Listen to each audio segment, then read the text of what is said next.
On the day I turned 26, Ethan disappeared. I didn't sleep for 3 days, searching for him everywhere. On the 4th day, he finally came home. He brushed everything off lightly and apologized, saying, "There was a problem with one of the overseas operations. I left in such a rush, I forgot to tell you." But it seemed Ethan forgot one thing. His WeChat was still logged in on the tablet at home. In the latest message, his buddy asked him, "Bro, you just went on a trip with Mia without even telling your girl? You know she'd be mad if she found out." And Ethan replied confidently, "There's no way. Anyone in this world might leave me, except for Emma. If I left her, she'd probably die." On the 3rd day after Ethan disappeared, I sat on the floor crying all night. Just as the sky started to lighten, I heard faint rustling sounds from the entryway. I jumped up. My eyes, dried out from crying, looked toward the door, and there he was, the man I'd been thinking about constantly for 3 sleepless nights, changing shoes at the entrance. Out of habit, I instinctively stepped forward, ready to help him take off his coat, and softly ask if he'd eaten, if he'd gotten any rest. But the memory of what I'd seen on the tablet moments earlier hit me like a wall, and I stopped dead in my tracks. "Emma, why are you just standing there?" he asked. While I was still frozen, Ethan walked right up to me. He reached out and gently rubbed my head, his voice warm as he said, "Sorry for making you worry. There was a problem with the overseas project. I had to leave in a hurry, and things got really complicated over there, so I didn't get the chance to contact you." "Really?" My throat tightened. I opened my mouth but couldn't get any words out. If what he said was true, then why did I see something completely different on the tablet? It was the 2nd day of his disappearance. After he'd been unreachable for over 48 hours, I went to the police. As I walked out of the station, a kind woman officer tried to comfort me, saying, "Don't panic. Try to recall if he mentioned any places he wanted to visit. Check his social media too, and see if he's posted anything strange lately." That's when I remembered the tablet at home. I rushed back as fast as I could. Sure enough, Ethan's WeChat was still logged in. The latest message was from 2 days ago, a conversation with his close friend Ryan. That's how I saw the exchange that cut straight through me. "Bro, you really took Mia to the UK without even letting Emma know? She'll be pissed if she finds out." "Took Mia to the UK." I froze. I stared at the screen. Then I saw Ethan, who used to call me babe nonstop when he was with me, respond with chilling indifference. "No way. Let me tell you something. Anyone in this world might leave me. Except for Emma. I protected her for 3 years. Since then, she's treated me like I'm her savior. If we ever broke up, she'd probably beg me to take her back." Ryan replied with a thumbs-up emoji. "Damn, man, you're on another level." I didn't even know how to describe what I felt after reading that. But my mind immediately latched onto the name, Mia. I pulled up her moments on my own phone and found nothing but a blank line. She had blocked me. But when I checked using Ethan's account, her feed was full of pictures, swimsuit photos at the beach, workout videos at the gym, and countless captions full of fake emotion and dramatic quotes. Her most recent post was from just an hour ago. At the Heathrow terminal, watching the man I love walk away. "These past 2 days have felt like a dream. Thank you for being with me. I love you. I'll love you forever." The photo was of a man's back, walking toward the gate at sunset, covered in travel dust. Even though it was just a silhouette, I recognized him immediately. It was Ethan, the man I had loved for 8 years. So that's how it is. I blinked my dry, sleepless eyes and looked up at the dim ceiling, thinking about how I'd spent the last 2 days searching every street corner like a madwoman. How ridiculous, like a clown. While I was losing my mind looking for him, I even went to his parents' house, people he barely got along with, only to be cruelly humiliated. He threw me out of the house, yet he was with my younger sister. They went to Cambridge, York, and Edinburgh, taking countless picture-perfect life moments, completely forgetting that I was the one who was supposed to be his girlfriend. Was it really because of work? I suddenly looked up and stared at his face, hoping to catch the smallest slip that would betray him. But there was nothing, no flicker, no hesitation. Ethan only paused the hand that was about to hug me, his expression turning slightly cold as he asked, "What do you mean?" Realizing that his tone was a bit harsh, he pulled me into his arms again, burying his head into the crook of my neck and clumsily changing the subject. Baby, I'm really tired. Can we talk later? Let's just get some rest for now. He dragged me into the bedroom, ignoring my resistance. The difference in strength between a man and a woman left me no choice. I was suddenly thrown onto the soft bed, my wrists pinned high above my head. Ethan's kisses rained down my eyes, my mouth, my collarbone. After a moment, he lifted his head, his eyes shining like a puppy trying to act cute. Baby, I really missed you these past 2 days. In that instant, I understood exactly what he wanted, and a wave of nausea surged from deep inside me. Was Mia not enough for him? But I was exhausted too, Ethan. Did you forget I searched for you for 3 days? Ethan froze. He looked down at me for a long time while I stared back at him calmly. I'm sorry. He finally gave in. He rolled off me and lay back on his side of the bed, burying himself under the blanket and mumbling, All right. The Ethan who loves Emma more than anyone else in the world would never force her. But then, in the next moment, his tone completely shifted. He popped his head out from under the covers, his eyes curling with a smile. But your little pup has been working hard for 3 days. I need a hug full of love to recharge. Can I have one? I looked down, avoiding his eyes, and casually replied, You're tired, right? Then go get some sleep. I'm gonna take a shower.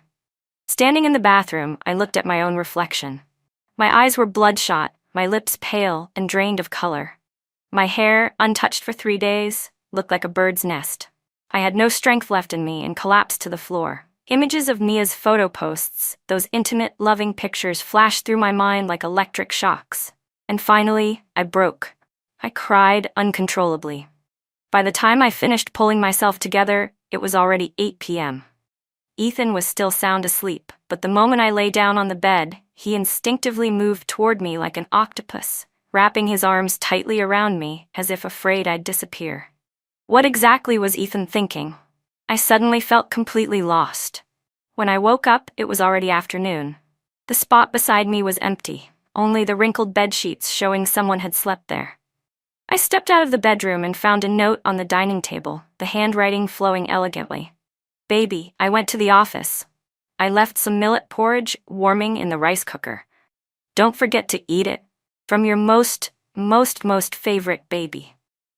Halfway through eating the porridge, I still couldn't figure out what Ethan really meant. I first met him in our freshman year of high school. That was the year I had just been brought home by the Song family. I had just found out that I was the long-lost older sister of Mia, who had gone missing as a child. The Song family didn't treat me badly. My father enrolled me in a private school, and my mother prepared all the daily necessities for me.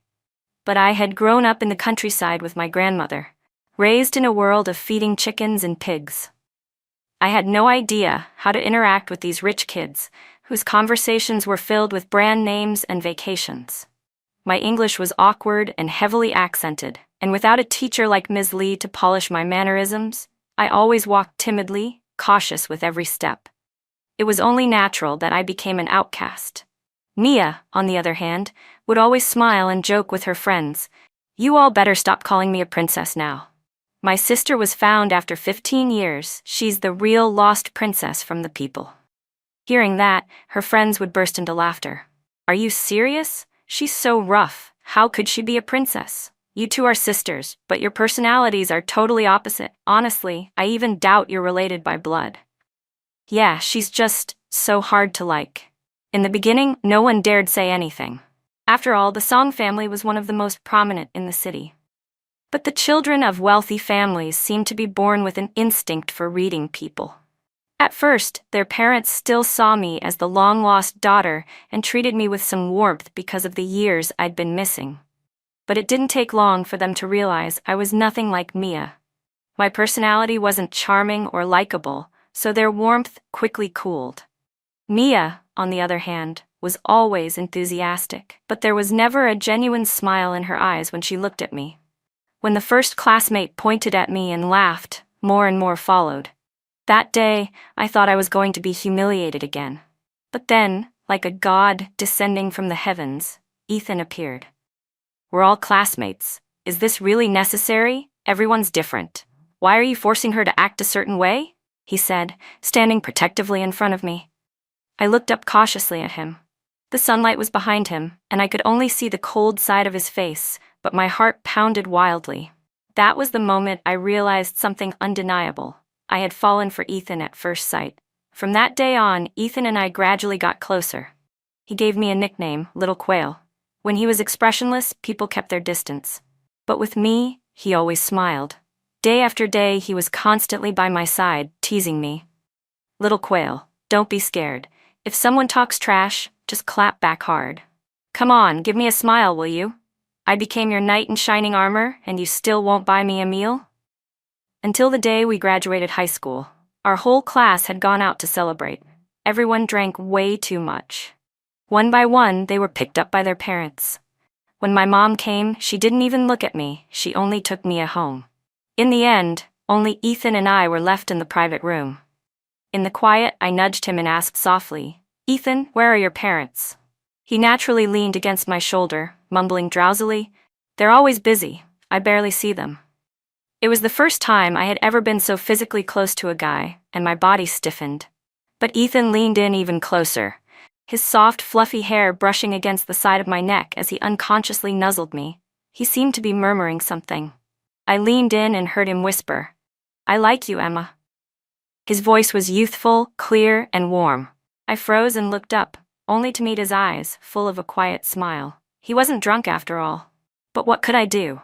I was already in love with him. Countless moments flashed through my mind, finally settling on that night, our graduation night, when he burst into tears after hearing me say, I like you too. The bowl of millet porridge in front of me had gone completely cold. A warm wetness slid down my cheek. I instinctively reached up to touch my chin, only to feel a drop of cold, salty tear. So I had started crying.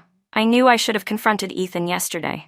In a typical strong female lead drama, a betrayal like this would be met with a slap to the face, a dramatic breakup, and a boss girl moment of independence and success. But I just couldn't let go. The Ethan from the past had been so good to me. I couldn't forget that.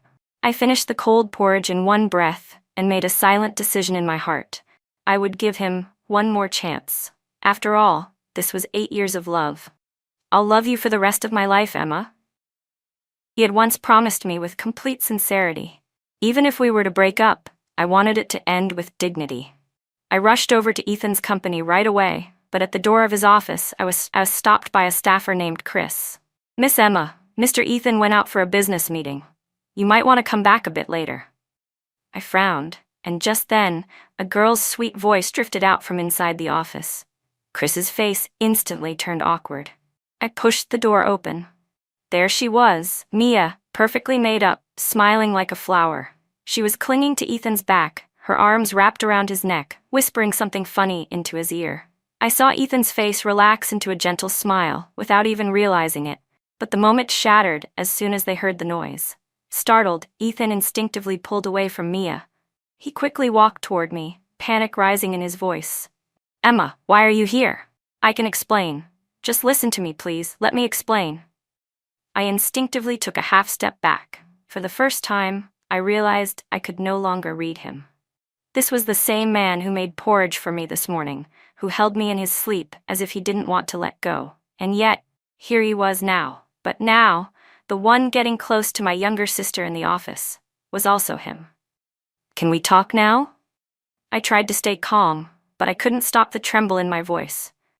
Tell me exactly what happened during those 3 days you went missing. Before I could finish, Mia suddenly gasped dramatically and covered her mouth, pretending to be surprised. Oh, so big sis didn't know Ethan took me to the UK during those 3 days? Mia? Ethan's voice snapped sharply. She stomped her foot and, under his warning gaze, reluctantly left the office. It's not what you think, Emma. Now that it was just the two of us, Ethan rubbed his temples, sounding tired. I wasn't the only one who went with Mia. Her birthday was coming up, and since she had just started working for our company, she was nervous and anxious. So I invited her and 2 of my friends to join me on a short trip to the UK. He paused, then added, Besides, isn't Mia your biological sister? Even if something had happened, it definitely wouldn't be with her. Maybe you were just too stressed looking for me those 3 days. You didn't get enough rest. I stayed silent the entire time. Seeing that, his expression instantly shifted. He slumped into his chair, irritated. What else do you want me to say? Nothing happened between me and her. I know I disappeared for a few days and made you worry, but I came back, didn't I? I just didn't know how to explain it to you. You didn't know how to explain it to me? I let out a quiet laugh. He knew perfectly well how strained things were between Mia and me. He knew that ever since my grandmother passed away, he was the only person I had left in the world who truly understood me. Did he forget that Mia is my sister? That his birthday is also mine? I couldn't understand how he could say those words to me with such confidence. All I could feel was deep disappointment. On my birthday, I went to the bakery first thing in the morning to pick up the custom cake I had made for the both of us. I carried it home in the afternoon, only to find the house completely empty. I thought something had happened to him. I lost my mind searching for him. And all the while, he had just taken my own sister to the UK to celebrate her birthday. So what about me? My eyes welled with tears. I wiped them away quickly and looked directly at him. What am I to you, Ethan? I asked. I truly couldn't understand. We'd been together for 8 years, and somehow he had forgotten that day was my birthday too? When he saw the tears rolling down my face, Ethan panicked. He scrambled to grab a tissue and rushed over, trying to wipe them for me. I'm sorry, Emma. I've been so busy with work, I didn't remember.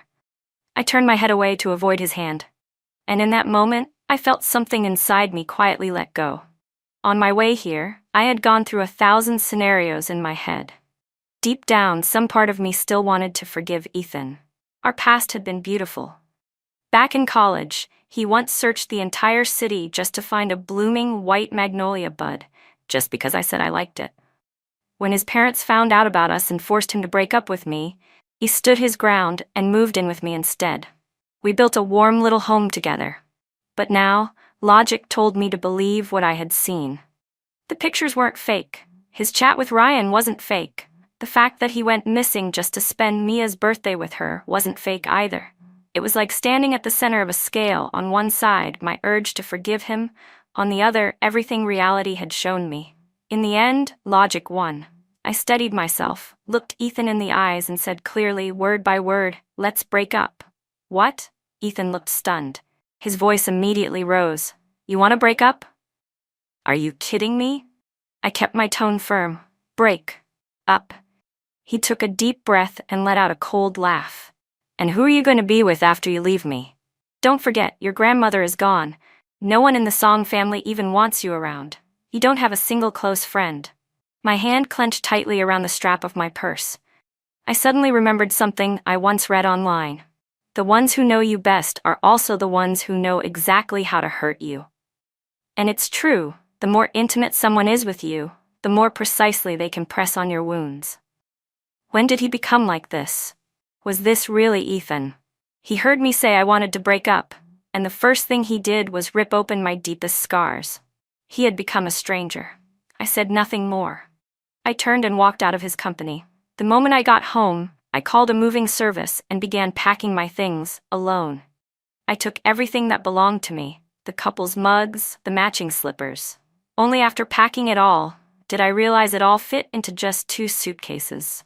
Ethan had been leaning against the doorframe the entire time.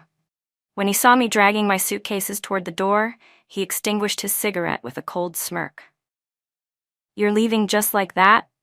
He turned his head away, refusing to look at me. His tone was flat and businesslike.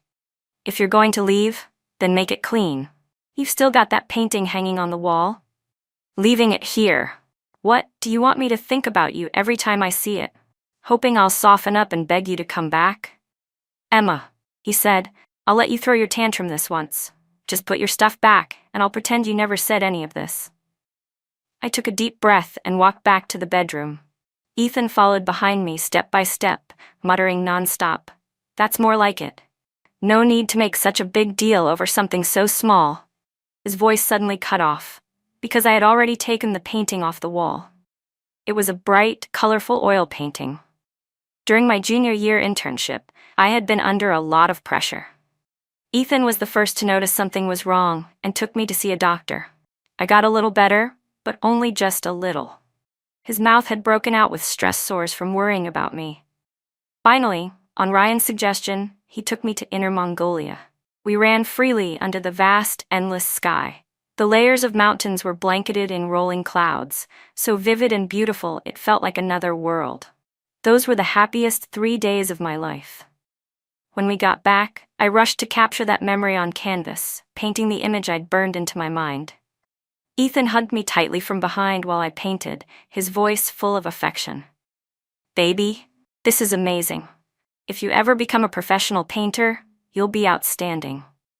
I'd always loved painting. Raised by my grandmother in the countryside, I used to draw with stones and charcoal. After I returned to the Song family, I finally got real paint and brushes. But one day, a graduation gift from Mia mysteriously ended up stained with my paints. My father punished me without even listening to my explanation. My mother dismissed my passion for art as nonsense. The housekeeper threw away all of my supplies. Ethan was the only one who stood by me. He encouraged me, praised me. But now, standing behind me and staring at that same painting, he sneered coldly. "I never told you before, but your painting is actually pretty bad. The colors are way too loud. The proportions are all off too. You were all puffy back then, and you painted yourself this thin. You didn't look like that at all." I knew Ethan probably didn't mean to be cruel. He had always had a sharp tongue.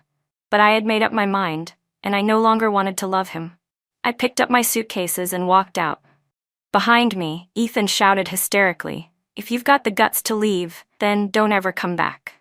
I paused for a brief second, then silently answered him in my heart, "I won't." And I walked away without looking back.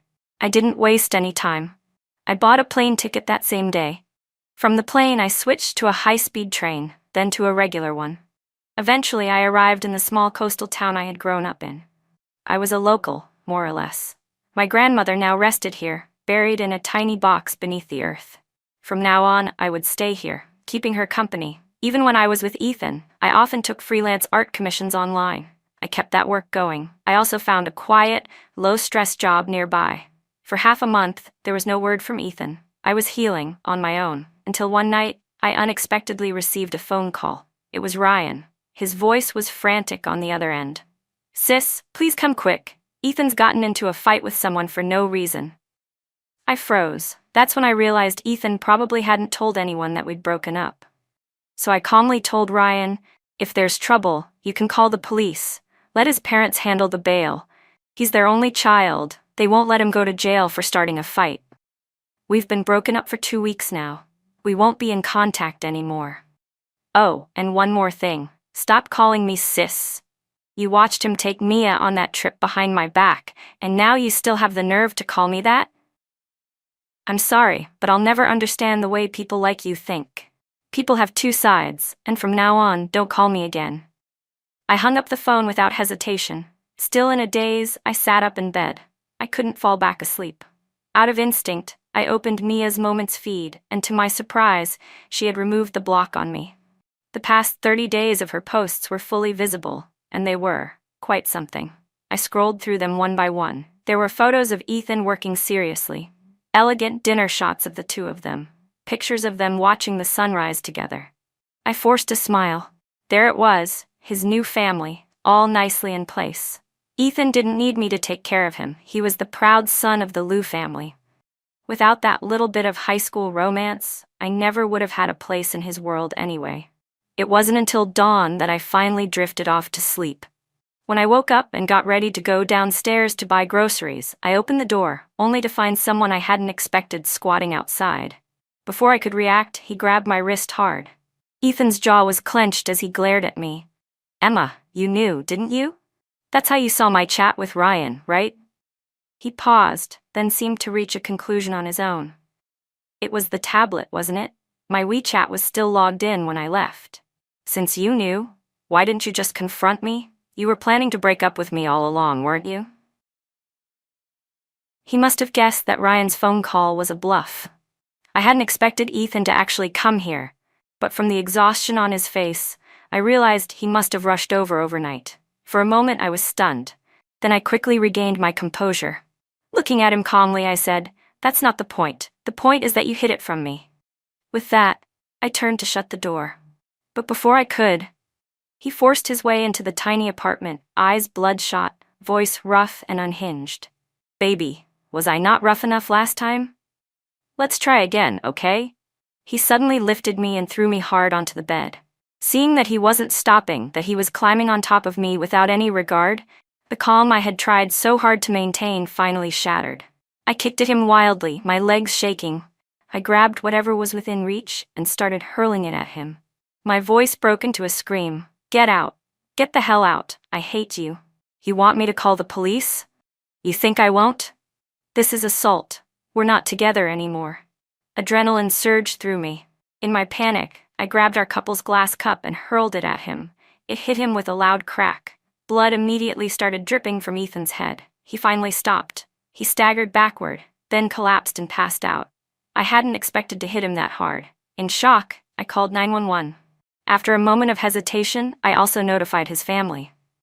What I didn't expect was that the first person to arrive wasn't Ethan's parents, it was my father. He stormed in, furious, and before I could speak, slapped me hard across the face. "What the hell do you think you're doing? The Liu family and our company are in the middle of a crucial partnership, and you just had to mess it up, didn't you?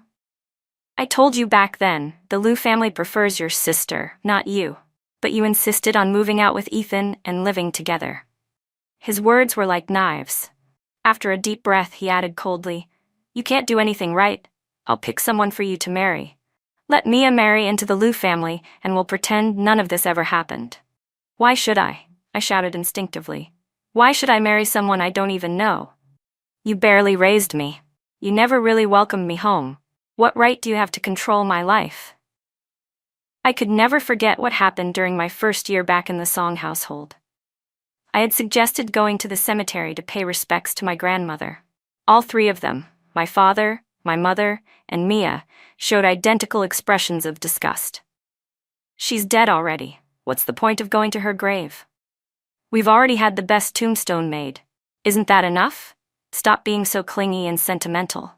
Mia laughed and added sweetly, "She wasn't even your real grandma, was she? If you care so much about her, why don't you care about Mom and Dad instead?" Hearing that, my parents praised her for being thoughtful and sensible. The way they looked at me changed, more impatient, more disappointed. From that day on, my relationship with them only grew colder. I didn't return home once throughout college. So no, I couldn't understand why my father thought he had the right to control me now. Yes, we were related by blood, but I didn't want to acknowledge him anymore. "I'm still your father," he said. His voice rang out, sharp and forceful. He pointed at me and cursed. "With that petty, low-class attitude of yours, how could the Liu family ever approve of you? The one I picked for you is the most suitable." I wanted to argue back, but before I could say anything, my vision went black, and I fainted. When I came to, the sky outside the window had already darkened. Several people were gathered in the hospital room. As I tried to sit up, Ethan stepped forward with red-rimmed eyes, grabbed my hand, and kissed it. "Emma, do you know, you're having my baby." Thank God I stopped myself this morning. I've already proposed to your parents. From now on, let's start fresh, just the two of us." He continued talking, swearing to me with all sorts of promises, but I couldn't hear any of it clearly. My mind went blank. I looked down instinctively at my still flat stomach. Pregnant? How could I be pregnant? Before I could wrap my head around it, Mrs. Liu spoke. Her usual cold demeanor was replaced with an unusual softness. "Good child. You're carrying our first grandchild. You need to take care of yourself. The doctor said your emotional stress is high, and you need to stay in bed to keep the baby safe." I looked around the room. My parents, Ethan's parents, and the man I had loved for 8 years were all here, their eyes fixed on my stomach, or more precisely on a baby whose gender no one even knew yet. I felt a wave of chaos flooding my chest. I used the excuse of needing rest to ask everyone to leave. The room finally returned to silence. Ethan too was sent away. I was overwhelmed. Was this really okay? Maybe Ethan really had changed. But the second I allowed that thought into my mind, I realized how ridiculous it was. I swung my legs over the side of the bed, intending to go for a walk to clear my head. That's when I got a message from Mia. "Let's talk." I froze for a moment, then agreed. At a quiet cafe, she sat across from me, stirring her coffee slowly and deliberately. "Tell me, sis. Do you really think Ethan loves you?" She smiled faintly, her tone almost casual. "He saved you once, and you decided he was your savior. But Ethan and I grew up together. We know each other better than anyone. I can tell. He doesn't love you. He was just curious. That's all." As if afraid I didn't believe her, Mia leaned forward with a sweet, almost innocent tone. "Do you really think you're that special? Family background? Looks? I have all of that too." Then her expression shifted, her delicate face twisted into a cruel smile. "You don't even know, do you? The reason you went missing all those years ago? It was Ethan's fault. That day I wanted ice cream. You started whining that you wanted some too. Ethan was worried about me crossing the street, so he told the nanny to stay with me and took you to buy it. But then he got distracted for just a second, and you disappeared." My face went pale. She wasn't done. Watching my expression closely, she added slowly, word by word, "So now do you understand why Ethan defended you that day in school? It was guilt. Just guilt. He was only ever interested in you because you were new, something different. You're so pathetic. Do you really think he'd love someone like you?" Her voice sharpened. "I'm engaged to Ethan now. We're already planning it. If you have any self-awareness at all, back off." With that, she stood up lightly, grabbed her purse, and left the cafe without a second glance.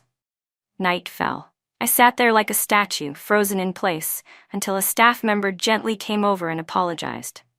"Miss, we're closing soon." I snapped out of it. Paid the bill.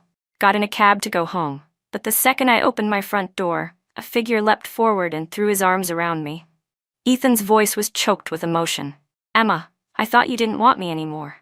It had been a day full of blows. My head was spinning, thoughts tangled beyond repair. I brushed him off warily. "You should go.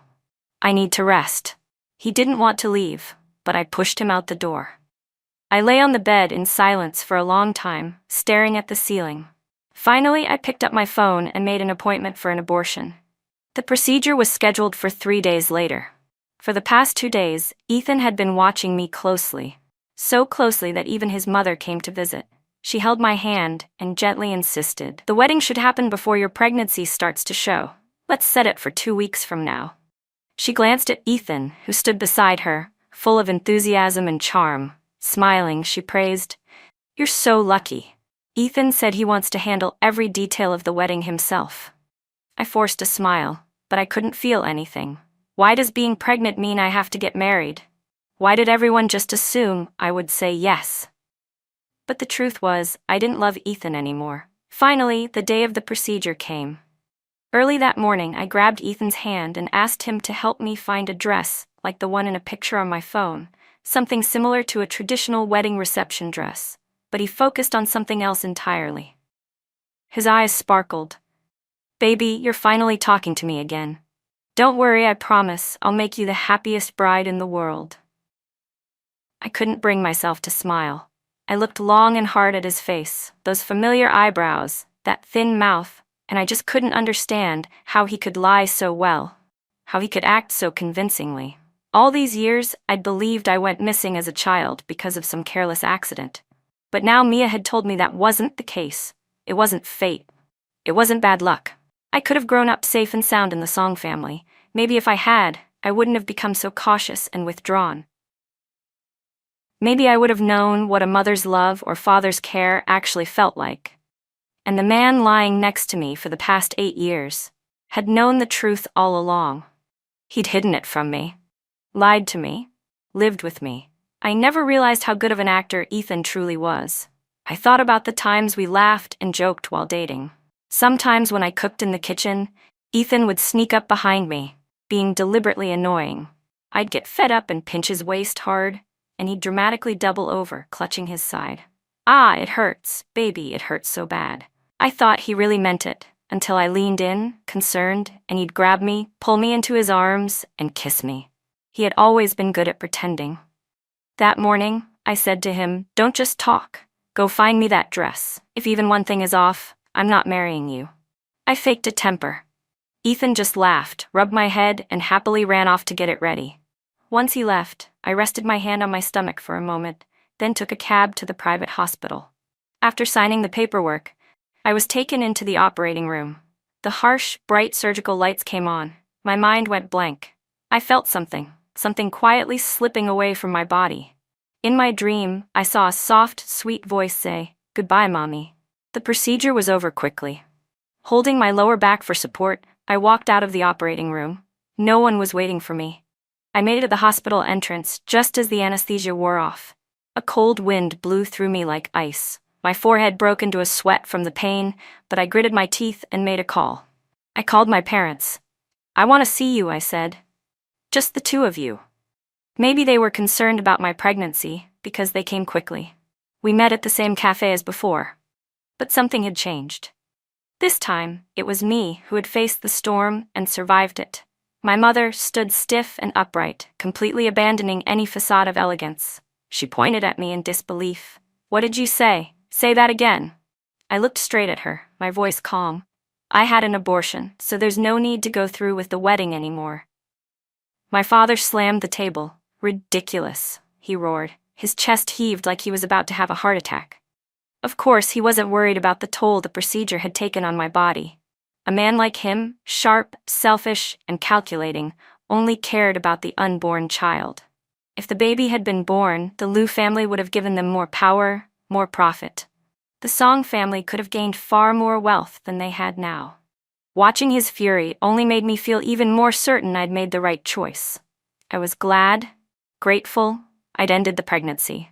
I didn't even want to imagine how that child would be used by his own grandfather. My life had already been ruined. I didn't want the same fate for my child.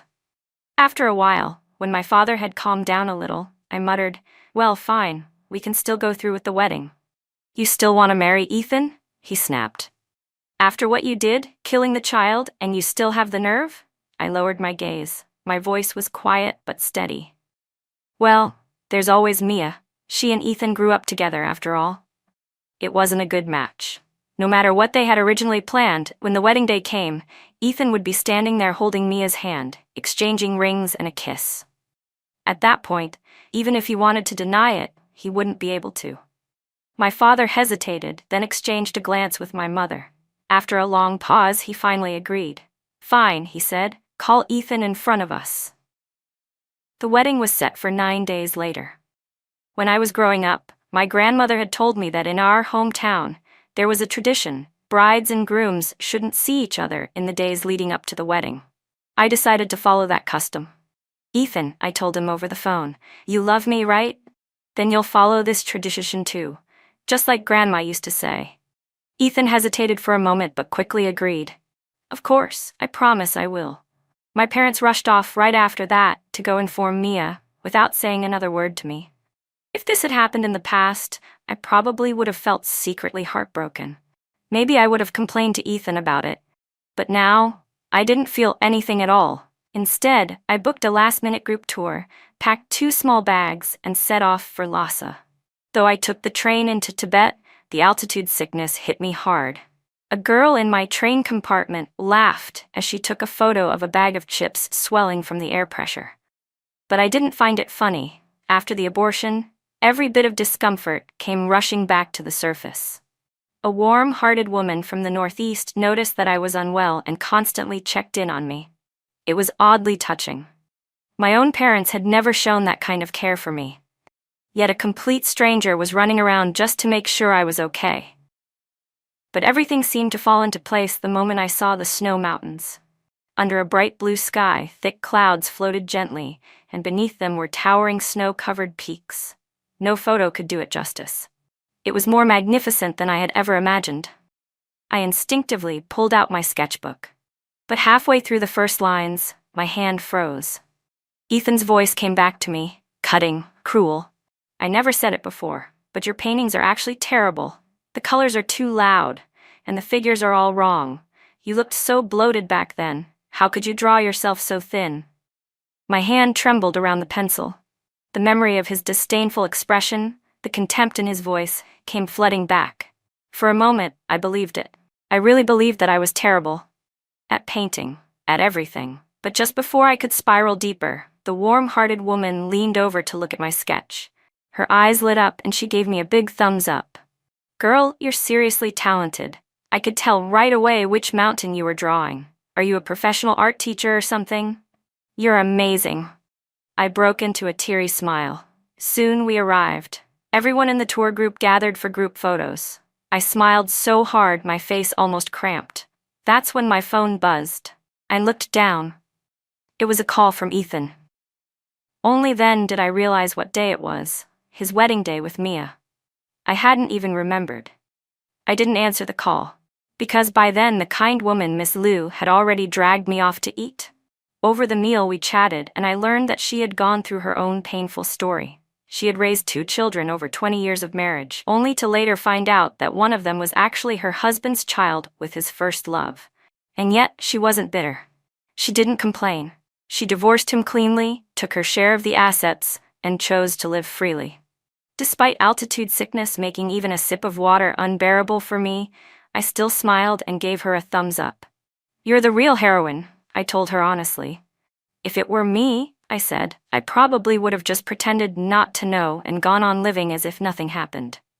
We rested for a day, then resumed our travels. We visited the sacred snow mountain, Patala Palace, Jokang Temple. One morning, we got up at 4 a.m. just to see the stars. We even dressed up in traditional Tibetan clothing for a photo shoot. The whole time, I felt like a little puppy tasting meat for the first time, excited, overwhelmed, my whole world expanding. When I received another video call from Ethan, it hit me. I hadn't thought about him in a while.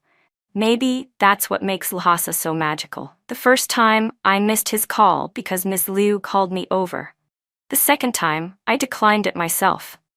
And I have to admit something that still fills me with shame. Before I came to Lhasa, there had been a dark thought in my mind. I just had an abortion. My body was weak. I was struggling with altitude sickness. What if I didn't make it through? Would it be so bad? If I died, maybe I could see Grandma again. But 2 days ago, I spent an entire day exploring with Ms. Liu. I was exhausted and fell asleep the moment I hit the bed. And in my dream, I saw Grandma for the first time in years. She was still small and slightly hunched, her back bent as always. The moment I saw her, I couldn't hold it in anymore. I rushed forward and hugged Grandma tightly. I missed you so much, I choked out. Why haven't you come to visit me in my dreams even once, Grandma? I kept rambling for what felt like forever, pouring my heart out until finally I loosened my grip. Only then did I hear her sigh softly, a hint of disappointment in her voice. Silly girl, she said, you're not listening to me again. I told you to take care of your health, to make some friends, and to live your life well. Why haven't you done that? I had no words, nothing to say. In the end, I had to promise her over and over again before she was satisfied. Just as her figure began to fade, I woke up with a start. The sky outside was already light. I ignored Ethan's missed call and opened WeChat. That's when I saw a string of messages from Ryan. Sis, it was my fault before. Please just call me back. Ethan sensed something was off, so he pulled back the veil first, and only then did he realize the bride had been switched. He completely wrecked the wedding. The Liu and Song families are at war right now. The Liu family is demanding your parents bring you out. They're losing it. After all, they are your parents. You have to say something. The last message was a video clip. In the video, Ethan stood in a sleek suit beside the wedding officiant, his expression filled with anticipation. My father, looking composed, walked a veiled bride slowly toward Ethan. Guests clapped enthusiastically as the couple prepared to exchange rings. Just as Ethan was about to slide the ring onto the bride's finger, something changed in his expression. Suspicion flickered in his eyes. He pulled the veil back, and there, beneath the veil, wasn't the woman he'd dreamed of every night. It was Mia. His eyes widened. I knew something was off. Emma's hands have calluses from all the farm work she did as a kid. I glanced down at my hands. Sure enough, calloused and rough. But Ethan had forgotten one thing. Those calluses were thanks to him, because of all the reckless things he made me do when we were young. The video continued. Ethan turned to my father, voice sharp and demanding. Where's Emma? Why is Mia standing here? His voice rang through the venue. Guests were stunned. Whispers turned into panic. Mia leaned toward him, pleading in a small voice, Ethan, please don't embarrass me in front of all these people. No matter what's going on? Can we at least finish the ceremony first? But Ethan didn't budge. Where is Emma? He asked again. She's the one I was supposed to marry. Mia's expression twisted in frustration. She threw her bouquet to the ground and snapped. She doesn't want you anymore, okay? Haven't you figured it out by now? She knows everything about the past. She doesn't love you anymore. Ethan's face drained of color. He stumbled off the stage and fumbled for his phone, and that's when I realized. That was the call I got that day. The one I didn't answer. The video ended with Ethan running alone out of the wedding hall. The Liu family looked mortified. Later, the clip was leaked online. Even though the Liu family scrambled to do damage control, the footage had already spread. It sparked endless gossip and commentary. I watched the whole thing, gave a small shrug, and got ready to head out to meet Ms. Liu for lunch. But as I opened my front door, I was stopped by a figure slumped on the ground. It was Ethan.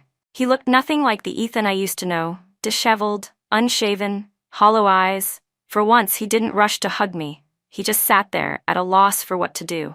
His voice trembled. Emma, please, just hear me out. Let me explain. You have to believe me. It's not what you think, please. Just listen. For the first time, I felt something stronger than sadness. Disgust. The memory of our high school graduation, the tears, the hug, the whispered confession, still hovered in my mind.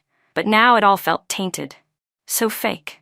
He had hidden so much from me, played the role of savior, slowly earned my trust, became my boyfriend. If I hadn't found out, would he have kept lying to me forever? It was terrifying. I took 2 steps forward. Under his stunned gaze, I raised both hands and slapped him, 1 strike on each cheek. I slapped him twice, hard. You honestly disgust me, I said, trembling. If you really felt guilty, then please, don't ever come back. Leave me alone. But what about our child?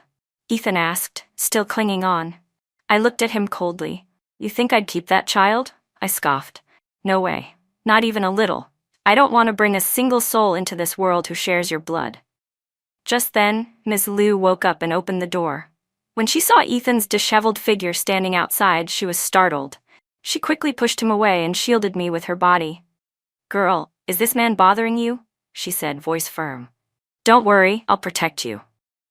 Miss Liu was 55 and still so full of energy, and for some reason I suddenly started crying, tears falling silently, uncontrollably. All the bottled-up pain came rushing out. After being found by the songs, I never really understood just how wealthy my biological family was. I had imagined they were ordinary, that maybe they'd been looking for me for years, but hadn't had the resources to find me. I believed they must have loved me, that they would protect me. But after meeting them, that dream shattered. For a long time, I thought I'd never know what a mother's love felt like. But maybe life really is full of surprises. Because now, suddenly, I could feel it. When she saw me crying, Miss Liu quickly wiped away my tears. I already called the police, she said gently. You don't have to be afraid anymore. That afternoon, I boarded the train back to Beijing. I never saw Ethan again. A full year passed before I heard from him. It happened not long after Miss Liu had been betrayed by her own children. They'd begged her to remarry, only to reveal that the son she had raised wasn't hers, but the product of her husband's first love. Heartbroken, she asked me to go out and drink with her. We cried until we couldn't anymore. Somehow, somewhere in that mess of pain, we became godmother and goddaughter. Then one day, Ethan messaged me. Emma, is there any chance for us? I was in Iceland at the time, staring at the sky, hoping for the aurora to appear. My visa was already approved, and deep down, a wave of cold resentment rose up. So I replied, no, there never will be. I hate you. I hate the songs. I hate everything. If you really want redemption, prove it with your actions, not your empty words. He didn't reply after that. Sweetheart, look up. Miss Liu called out suddenly. I instinctively looked toward the sky, just in time to see a streak of green aurora ripple across the heavens. It was breathtaking, absolutely beautiful. I silently wished my future could be just as beautiful. When I returned to China, I inevitably heard about the fallout between the Liu and Song families. Rumor had it that the Liu family was furious. Mr. Liu had immediately cut all business ties with the Songs. Other companies followed suit, isolating the Song family. Their company fell into crisis, and to survive, they were forced into an arranged marriage. Ironically, the groom they chose was the same one my father had once wanted me to marry. Wealthy. Only child. But a spoiled man-child, irresponsible and obsessed with partying.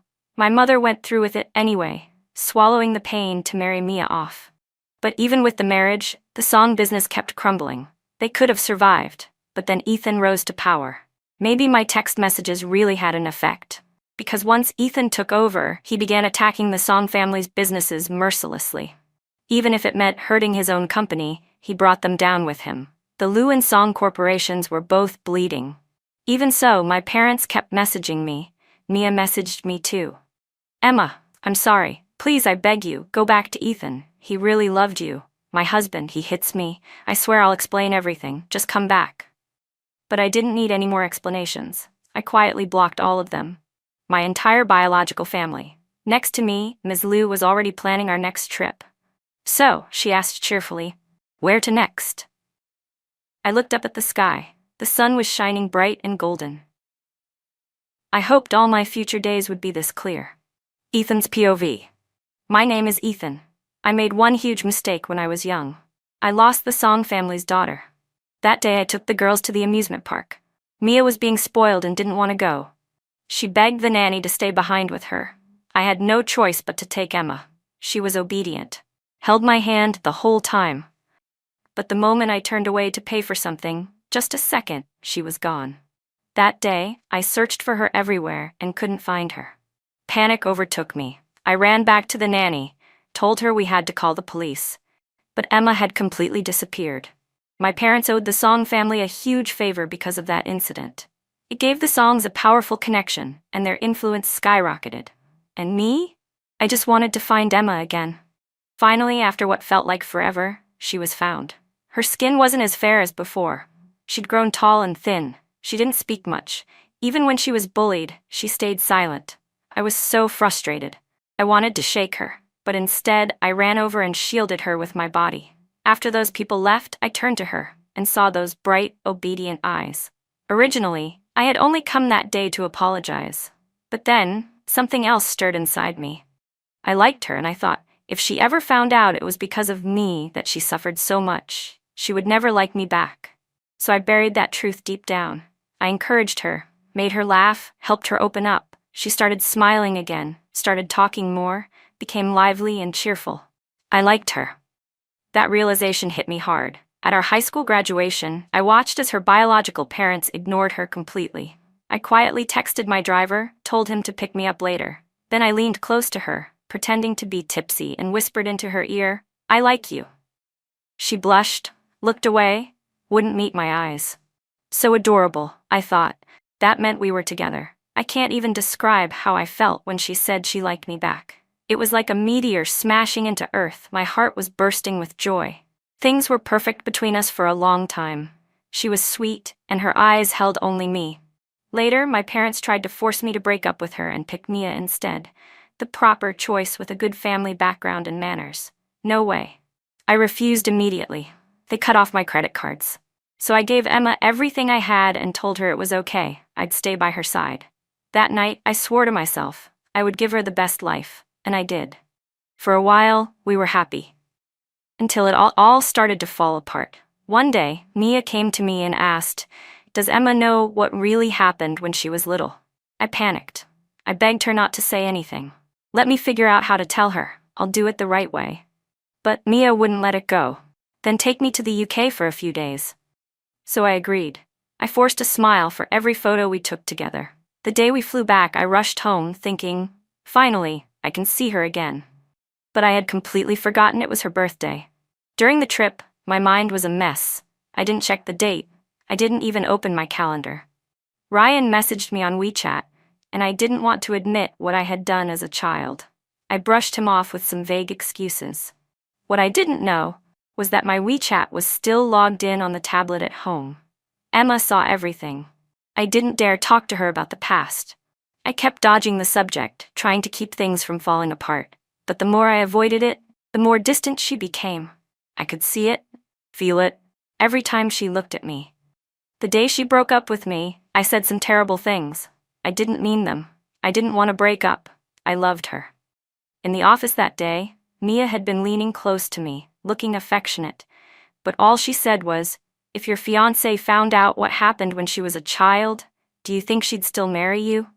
That was the moment Emma walked in. She turned and left without saying a word.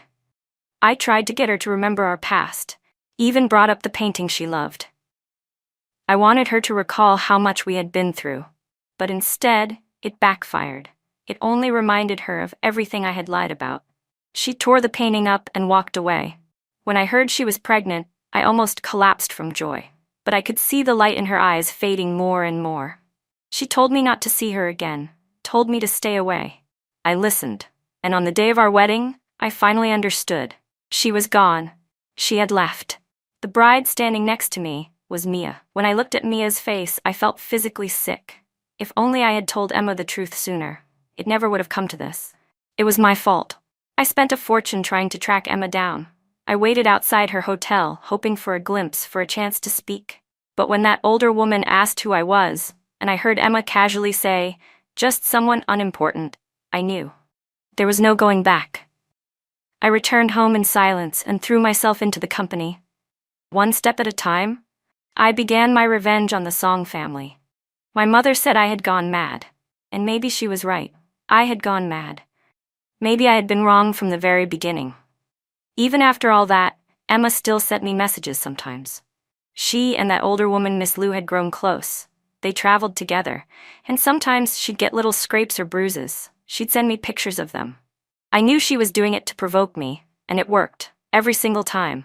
Because I told myself, at least, she still thinks about me. The more I hurt the Songs, the more ruthless I became. Eventually, even Mia's husband's family got dragged into it. One day, during an argument, he shoved Mia in a fit of anger. She fell down the stairs and ended up in a coma, a living vegetable. Everything collapsed. My company went bankrupt. When I finally opened my phone again, I realized Emma hadn't sent me any photos in a long time. I hired someone to look into it. That's when I found out that she had once suffered from moderate depression, but had since fully recovered. That was why she used to send me pictures of her injuries, because back then, she still held on to pain. But once she healed, she didn't care anymore. Not about me. Not at all. My father told me to rebuild, to rise from the ashes. I didn't want to. I just wanted to live out the rest of my life quietly, peacefully. Just like I once told Emma. Still, on countless sleepless nights, when I looked up at the stars, all I could think about was the past. "Ethan, you're so stupid. Do you like me? Do you love me? I love you too. I'll love you for the rest of my life. You're the most important person in the world to me." These memories circled endlessly in my mind, and they always stopped at the same moment, graduation night. Her face flushed, her eyes shy, but still she forced herself to look up at me and say, "Ethan, actually, I like you too." Maybe everything had been a mistake from the very beginning.